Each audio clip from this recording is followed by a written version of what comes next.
श्री शिवाय नमस्तु भयम। दोस्तों, जैसा कि आप सभी लोग जानते हैं कि 16 जनवरी 2026 यानी शुक्रवार को पड़ रही है माघ महीने की प्रदोष व्रत और मासिक शिवरात्रि व्रत। और दोस्तों, यह वह तिथि है जो माघ मास में पड़ने वाली सबसे बड़ी तिथि है, क्योंकि यह शुक्रवार के दिन पड़ रही है और इसका बहुत ही बड़ा और विशेष महत्व होता है। पूज्य गुरु जी ने कहा है कि अगर कभी भी मौका लग जाए और माघ महीने की प्रदोष व्रत और मासिक शिवरात्रि व्रत शुक्रवार को पड़ जाए तो आप लोगों को 11 चावल के दाने का उपाय तो अवश्य ही करना चाहिए। इन दोनों का संयोग बहुत ही कम आता है। इसी के साथ में गुरुजी ने अपने शिव पुराण कथा में बताया है कि इस दिन आपको 11 चावल दाने का उपाय तो आपको अवश्य ही करना चाहिए, क्योंकि ऐसा दिन पूरे साल में सिर्फ एक ही बार आता है। और दोस्तों, आप सभी लोग जानते हो कि शुक्रवार प्रदोष व्रत का अगर सबसे बड़ा कोई उपाय है तो वह 11 चावल के दाने वाला उपाय है। तो दोस्तों, इस शुक्रवार प्रदोष व्रत के दिन आप लोगों को इस 11 चावल दाने वाले उपाय को जरूर करना है। बहुत सारे लोग होंगे जिन लोगों ने इस उपाय को ना किया हो, मतलब पूरा साल निकल गया, उन्होंने किसी भी दिन इस 11 चावल के दाने वाले उपाय को ना किया हो। पर दोस्तों, आपके पास एक आखिरी मौका बचा हुआ है जो कि 16 जनवरी शुक्रवार प्रदोष व्रत के दिन है। तो इस दिन आप लोगों को इस वाले उपाय को जरूर कर लेना है।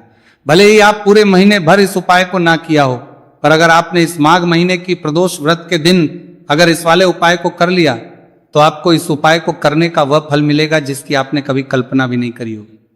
इसीलिए आप लोग इस वाले उपाय को एक बार जरूर कर लेना है, ताकि आप लोगों के हाथ से यह मौका ना जा सके और आपको इस उपाय को करने का फल मिल सके। दोस्तों, यह उपाय पंडित जी ने अपनी अभी की ही श्री शिव महापुराण की कथा में बताया है। जी, इस उपाय को आज हम आपको बहुत अच्छे से समझाने वाले हैं। इस वीडियो को देखने बाद इस उपाय को समझने के लिए आपको कोई और वीडियो को देखने की जरूरत नहीं पड़ेगी। तो चलिए दोस्तों, उपाय को शुरू करते हैं। देखिए, ये इस माघ महीने के शुक्रवार प्रदोष व्रत के दिन ये इतना खास होता है, इतना महत्वपूर्ण होता है, देखा गया है। कभी कभी बड़े बड़े पूजा पाठ अनुष्ठान से जो मनोकामना पूर्ण नहीं होते, वह माघ महीने के शुक्रवार प्रदोष व्रत के दिन एक छोटे से उपाय करने से ही आपकी मनोकामना पूर्ण हो जाती है। और बहुत सारे लोग इस उपाय को किया भी है और बहुत सारे लोग उनको इस उपाय को करने का फल भी जरूर मिला है। अगर आप लोग भी इस उपाय को करना चाहते हैं तो आप इस उपाय को पहले अच्छे से समझ लेना, सुन लेना, उसके बाद करना, आपको इस उपाय का फल जरूर मिलेगा। और इस उपाय को कर लेने से आपके घर में चाहे किसी भी प्रकार की दुख और समस्या क्यों ना चल रही हो, आपको उसका कारण भी नहीं पता है कि भाई ये समस्या किसका कारण से चल रही है, उसका भी कुछ कारण हो सकता है। जैसे पितृदोष हो सकता है या किसी भी तरह का मंगल दोष भी हो सकता है। तो इस दिन आप लोगों को ये वाला उपाय कर लेना है। ये एक ऐसा उपाय है जिस उपाय को अगर किसी विशेष दिन पर किया जाए तो भाई उस विशेष दिन का जो है वो तो हमें मिलता ही मिलता है, पर हमने उस दिन पर इस उपाय को किया है तो हमें उससे भी बड़ा फल मिलता है, और फल बहुत जल्दी मिलता है, क्योंकि आप इस उपाय को बहुत ही बड़े और विशेष पर कर रहे हो। तो चलिए अब उपाय के बारे में बात करते हैं, लेकिन उससे पहले आप लोगों को यह जानना आवश्यक है कि आखिर ये उपाय किस समय करना है, किसको करना है और कैसे करना है। तो चलिए हम आगे आपको वीडियो में एक एक करके बता देते हैं। लेकिन उससे पहले अगर आप लोग हमारे चैनल पर पहली बार आए हैं या फिर मेरी आवाज आज पहली बार सुन रहे हैं तो हमारे चैनल को सब्सक्राइब जरूर कर लेना, और इस वीडियो को करके कमेंट बॉक्स में श्री शिवाय नमस्तु भयम, ओम नमः शिवाय जरूर टाइप कर देना। तो दोस्तों, इस 11 चावल के दाने वाले उपाय को हमें इस शुक्रवार प्रदोष व्रत के दिन कैसे करना है, किसको करना है, किस समय करना है और कहां पर करना है, ये सारे सवालों के जवाब आपको इस वीडियो में मिल जाएंगे। और जो ये वीडियो देखेगा भाई, उसको 11 चावल के दाने वाला उपाय जरूर करना चाहिए, क्योंकि इस दिन एक चावल के दाने का बहुत ही बड़ा और विशेष महत्व होता है। और जब बात आ जाए 11 चावल के दाने की तो यह सोने पर सुहागा वाली बात हो जाती है, और यह एक बहुत ही बड़ा उपाय हो जाता है इस शुक्रवार प्रदोष व्रत का। तो अब दोस्तों, इस 11 चावल के दाने वाले उपाय को आखिर करना किसको है, सबसे पहले हम लोग वो बात जान लेते हैं। तो देखो, घर की जो बड़ी माताएं बहनें होती हैं, उन माताओं बहनों में से कोई भी एक बड़ी माता बहन इस वाले उपाय कर सकती है। और दोस्तों, अगर आप चाहे तो अपने घर में से सभी सदस्यों को भी इस उपाय को करवा सकते हैं। अगर किसी व्यक्ति की खुद की कोई मनोकामना है, खुद की कोई दुख और परेशानी है जो कि वो अपने लिए ही करना चाहता है, इस वाले उपाय को तो वो खुद अपने लिए भी कर सकता है। बाकी अगर कोई घर में से ऐसा है जो कि अपने पूरे घर परिवार की सुख और शांति के लिए ये वाला उपाय करना चाहता है तो भाई वो भी कर सकता है, उसमें भी कोई दिक्कत वाली नहीं है। कहने का मतलब यह है कि इस उपाय को हर एक सदस्य भी कर सकता है। और पूरे घर परिवार के सदस्य के लिए घर की बड़ी माताओं बहनों में से कोई एक माता बहन भी कर सकती है। माताएं बहनें अगर घर में उपस्थित ना हो या वो ये वाला उपाय ना कर पा रही हो तो फिर घर का कोई बड़ा सदस्य भी इस 11 चावल के दाने वाले उपाय को कर सकता है, चाहे फिर वो पुरुष ही क्यों ना हो, उसमें कोई भी दिक्कत वाली बात नहीं। अब दोस्तों इस 3 बल के दाने वाले उपाय को हमें करना कहां पर है? हमें इसे शिव जी के मंदिर में जाकर करना है। बहुत सारे लोग प्रश्न करते हैं हर एक उपाय को करते समय क्या हम इस उपाय को घर पर कर सकते हैं? तो इस वाले उपाय को आप घर पर नहीं कर सकते हो। इस वाले उपाय को करने के लिए आपको शिव जी के मंदिर ही जाना पड़ेगा। उसके बाद में दोस्तों जो अगला प्रश्न निकल कर आता है वो ये आता है, इस उपाय को लेकर के आखिर इस उपाय को हमें किस समय करना है? सुबह के समय करना है कि शाम के समय करना है? तो देखो इस वाले उपाय को आप लोग सुबह के समय भी कर सकते हो और शाम के समय प्रदोष काल में भी कर सकते हो। अब अगर आप पूछो कि भाई सब सबसे उत्तम समय कौन सा रहेगा इस 31 चावल के दाने वाले उपाय को करने का, तो हम आपसे बस यही कहेंगे कि इस उपाय को आप सुबह के समय करेंगे तो ज्यादा बेहतर होगा। बाकी अगर प्रदोष काल शाम के समय भी करेंगे तो भी अच्छा होगा, उसमें कोई भी दिक्कत वाली बात नहीं है। तो अब दोस्तों अगली सबसे बड़ी और महत्वपूर्ण बात आती है, वह ये आती है कि सुबह अगर हम उपाय को करेंगे तो हमें कितने बजे से लेकर कितने बजे तक के बीच में करना है, और शाम के समय प्रदोष काल में करेंगे तो हमें कितने बजे से लेकर कितने बजे के बीच में करना है। तो देखो सुबह जितनी जल्दी हो सके आप उपाय को करने की कोशिश करना। बाकी अगर किसी कारणवश लेट भी हो जाओ, थी देर भी हो जाए, तो 10 या 11 बजे तक भी आप उपाय कर लेना, पर 12 बजे से ज्यादा देरी ना हो, ठीक है? इस बात का ध्यान रखना। उसके बाद में दोस्तों अगर शाम के समय प्रदोष काल की बात करें, प्रदोष काल का जो समय है होता है वो शाम के 6 बजे से शुरू हो जाता है। मतलब शाम के 6 बजे से लेकर 7 बजे के बीच का जो समय होता है ये समय प्रदोष काल का समय होता है। पर अभी जो मौसम चल रहा है इस मौसम में जो है शाम बहुत देरी से होती है, तो आप इस उपाय को 7 या 8 बजे के बीच में भी कर सकते हो। मतलब शाम के 6 बजे से 8 बजे के बीच में आप कभी भी इस वाले उपाय को कर सकते हो, उसमें कोई भी दिक्कत वाली बात नहीं है। अब दोस्तों यहां पर इस उपाय को लेकर एक और सबसे बड़ी बात यह निकल कर आती है कि इस 11 चावल के दानों को हमें लेना कहां से होता है, और हमें इस उपाय को करने के साथ में क्या और कुछ भी सामग्री ऐसी होती है जो शिव जी के मंदिर लेके जानी पड़ रहती है। तो देखो यहां पर हम आपको बता दें, सबसे पहले आप लोग ये जान लो कि ये जो 3 चावल के दाने वाला उपाय है, सिर्फ और सिर्फ आप उपाय की सामग्री लेकर कभी भी शिव जी के मंदिर मत जाना, क्योंकि हमें भगवान के सामने यह नहीं दर्शाया है कि अगर हम भगवान शिव जी के मंदिर आए हैं तो अपने फायदे के लिए आए हैं। तो इसलिए जो भी पूजन सामग्री है, उपाय सामग्री है 11 चावल के दाने, इसके साथ में आपको पूजन सामग्री भी जरूर लेकर जाना है।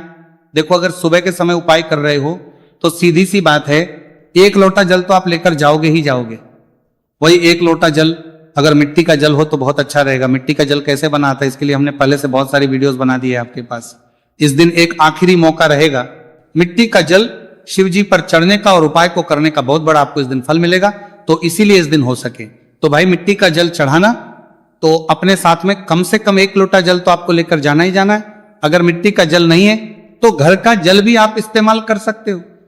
इसके अलावा जो भी पूजन सामग्री है, देखो 11 के दाने ये अलग आपके रहेंगे और जो आपकी पूजन सामग्री रहेगी वो अलग रहेगी। पूजन सामग्री में आप जो भी चीज लेकर जाना चाहे वो लेकर जा सकते हैं। एक बेलपत्र भी लेकर जा सकते हैं, उसमें कोई भी दिक्कत वाली बात नहीं है। वहीं अगर हम बात करें शाम के समय की, तो शाम के समय शिव जी पर जल नहीं चढ़ता है, इसीलिए शाम के समय आप लोग एक दीपक तैयार कर लें जो कि गोल तीखा आटे का शुद्ध देसी गाय का घी का होगा, है ना। इस बात का आप लोगों को ध्यान करना है और इस दीपक को आपको घर से जलाकर नहीं लेकर जाना है, भगवान शिव जी के मंदिर में जाकर ही जलाना है।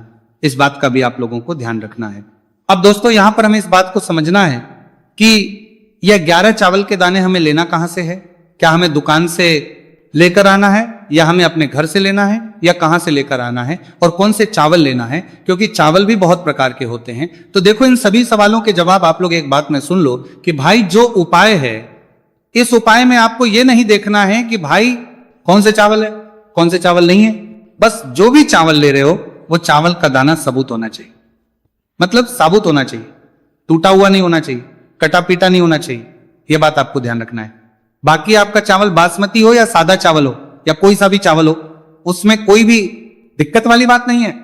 तो सीधी सी बात है कि आपके घर के रसोई घर में जहां पर आप बनाते हो वहां पर जो भी चावल आपके उपस्थित हो उन चावलों में से अपनी 1 कटोरी भर लेना या 1 मुट्ठी चावल अलग से निकाल कर रख लेना, क्योंकि हम 11 चावल ही यहां पर इस उपाय में लेने वाले हैं तो हमें ये चावल के दाने गिनकर निकालने पड़ेंगे। इस बात का आप लोगों को ध्यान रखना है। तो अपने उस चावल की कटोरी में से या चावल में से 11 ऐसे चावल के दाने आप लोग निकाल लो जो कि टूटे हुए ना हो, कटे पीटे ना हो, कोई दाग ना लगा हुआ हो, है ना। अच्छे साबुत चावल के दाने 31 दाने आप लोग निकाल कर रख लो और इन्हें किसी भी एक कागज की पड़िया में या किसी एक छोटी सी कटोरी में आप लोग रख लो ताकि यह सुरक्षित रहे, आपके एक भी चावल का दाना इधर उधर ना हो और आपका उपाय भी पूरा अच्छे से हो जाए। तो भाई जैसे ही आपका उपाय की जो सामग्री है 11 चावल के दाने ये तैयार हो जाते हैं, उसके बाद में आपको जो भी अपनी पूजन सामग्री है सुबह समय कर रहे हो तो एक लोटा जल और एक बेलपत्र या पूजन सामग्री जो लेकर जाना चाहो उसकी भी तैयारी कर लेना। और शाम के समय जा रहे हो तो भाई अपना जो दीपक है उसे तैयार कर लेना, ठीक है। और उपाय को करते समय शुद्धता का विशेष रूप से ध्यान रखना, ठीक है। सुबह सुबह स्नान करने के बाद ही उपाय को करने की आप लोग तैयारी करना। उसके बाद अगर शाम के समय की बात करें तो शाम के समय आपको स्नान करने की जरूरत नहीं है, पर शुद्धता ध्यान रखना है। आपको स्नान तो नहीं करेंगे, आप हाथ मुंह धोकर भी इस वाले उपाय को शाम के समय प्रदोष काल में कर सकते हैं, इसमें कोई दिक्कत वाली बात नहीं है। तो आप अपने उपाय की पूरी सामग्री तैयार करके आपके पास ही में जो आपका शिव मंदिर हो वहां पर पहुंच जाइए।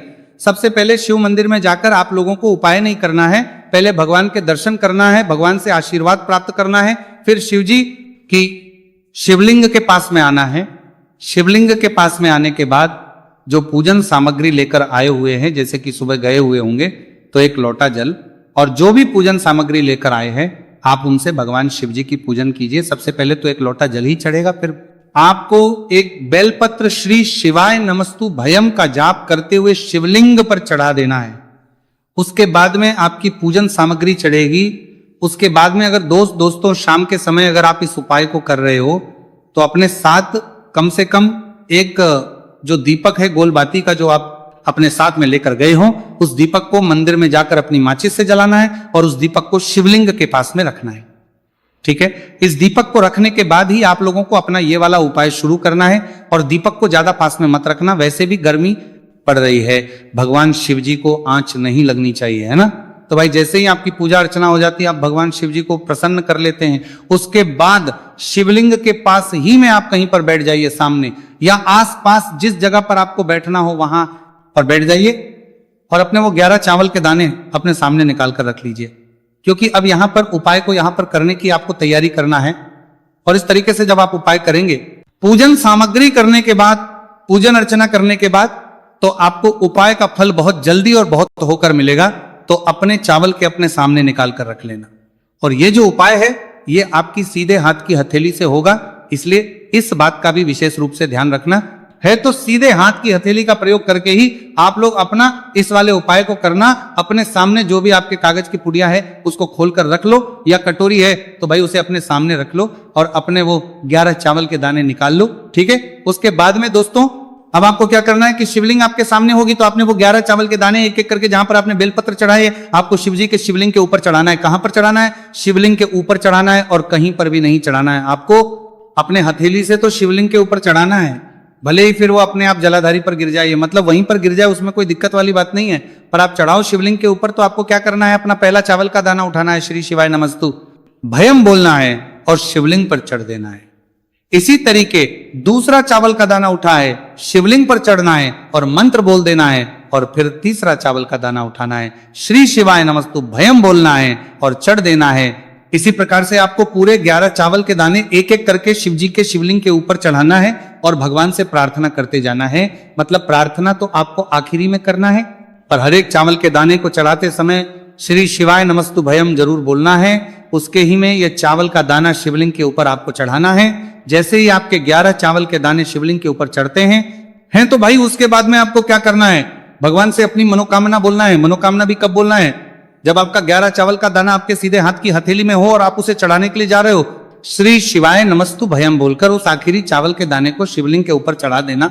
भगवान से फिर अपनी वो मनोकामना बोल देना, जिस मनोकामना के लिए आप लोग अपना ये वाला उपाय कर रहे हो, जिस भी दुख और परेशानी के लिए आप लोग अपना ये वाला उपाय कर रहे हो, उसके बाद में जैसे ही आप अपनी मनोकामना बोल देते हो आपका यह वाला उपाय पूरा हो जाता है।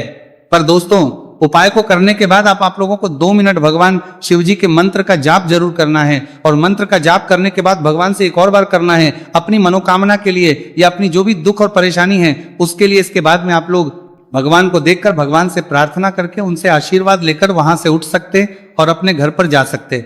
बस दोस्तों यहाँ पर ये वाला उपाय पूरा हो जाता है। इस तरीके से जो भी व्यक्ति छोटी छोटी छी का ध्यान रखते हुए इस 11 चावल के दाने वाले उपाय को करेगा, निश्चित सी बात है उसे उसकी मनोकामना पूरी होगी और जो भी दुख और परेशानी है वह भी बहुत ही जल्दी दूर होंगे। तो दोस्तों, यह थे पूज्य गुरु जी द्वारा बताए गए